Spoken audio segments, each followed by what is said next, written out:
Hey guys, Rooks Productions here. Today I will be doing a review on the Nickelodeon Teenage Mutant Ninja Turtles Donatello figure. Let's get right into it. Okay, so first of all of the figures come in the same box. It's got all four turtles on the side. It says Donatello, little bio, and then of course up top it says Nickelodeon Teenage Mutant Ninja Turtles. Now on the box, of course, it has a picture of Donatello, a little bio, and then it says Nickelodeon Teenage Mutant Ninja Turtles. And then it has a picture of all of the turtles or figures that have been released in the line. Alrighty, so now that your Donatello figure is out of the box, he is ready to be played with. There's not really much you have to do. You just gotta get him out and get out his accessories.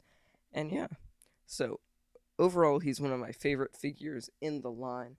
And he's also one of my favorite turtle figures.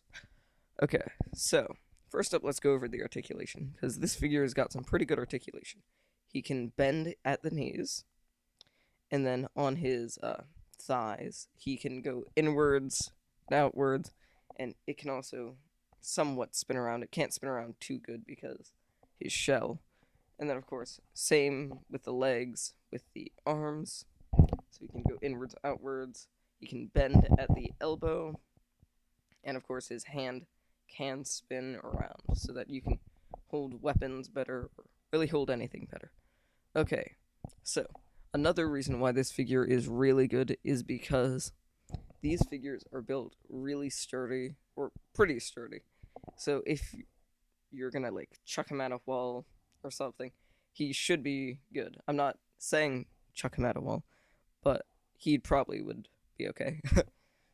So that's good for smaller kids wanting to get this figure and, play with them, chuck him against a wall, make him fall off something. He's not going to get hurt.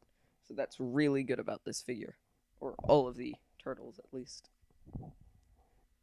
So he also is pretty cool looking. He's got, of course, his classic purple bandana, and they've added like the bands around the wrists and legs. So that's a pretty cool new thing. Now here he is next to Michelangelo, as I was explaining earlier, that he's taller than most of them, and Michelangelo is, of course, the shortest.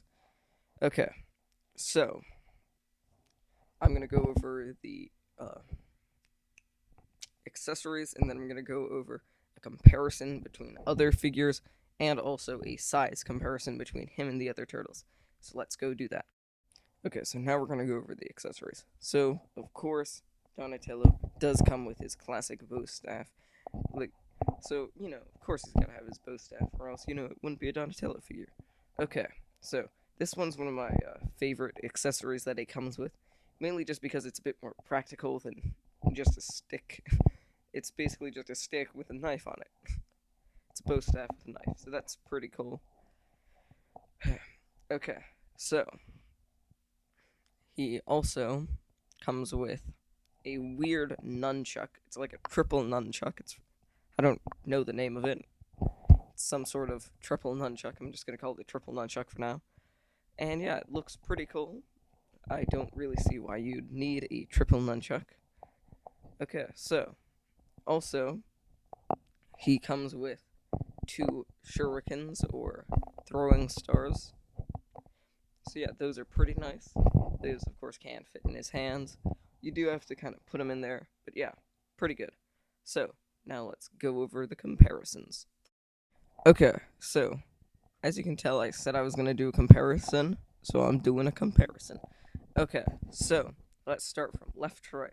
We have got the 80s Donatello, and then the 2003 Donatello, the Donatello I'm reviewing, the TMNT movie Donatello, and one of my favorites, the Classic Collection Donatello. Okay, so the biggest difference between these figures is the green shading, because the new one's a bit of like a sand greenish color. However, the other ones were quite dark in the beginning, and then they became kind of lighter. So that's odd. I don't really know why they changed it up so much. But yeah, let's go on to a size comparison now. Okay, so I wasn't really sure how to do the sizing because Leonardo and Raphael are pretty close. However, I think Raph's a bit taller. So, the height, of course, goes Donatello is the tallest, then Raphael, then Leonardo, and then Michelangelo. Michelangelo is actually quite small compared to the other ones. So yeah, now I'm going to give a bit of a recap and what I overall think of the figure. Overall, I highly recommend this figure. This figure is really great, especially for the price in which he is sold. He's only like $8, I think. I think it's like $8 at Toys R Us or something.